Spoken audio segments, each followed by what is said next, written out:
Բայց ընդհանուր այսօր հայտի դարձել որ բարձրացել են թոշակները, ըստ ձեզ ինչով է սա պայմանավորված, հաշվի առնելով որ ամիսներ առաջ ասում են եթե 10,000 դրամ օրինակ թոշակը բարձրացնենք չեն իմանա թոշակառուները ինչպես օգտագործել։ Ինձ թվում է կիմանա ամեն մի թոշակառու 10,000 դրամը թոշակառու համար ինձ թվում է դա զգալի տեսանելի գումար է, բայց որպես թոշակ, որով ասեն թե իմ մայրը կարող է ապրել, ոչ։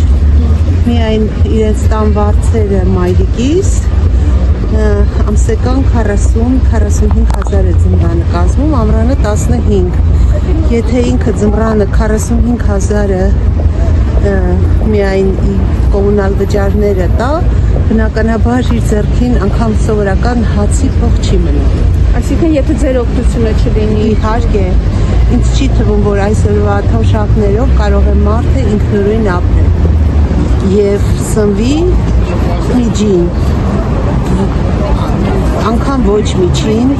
եւ կոմունալ վճարները ինձ թվում է չի բավարարել։ այսինքն ըստ էության 10,000 դրամ եւ ավել եթե հնարավոր է օրինակ մեծ թվով պարգևավճարներ դուրս գրել, հնարավոր է նաեւ մեծ թվով դա մի քիչ այլ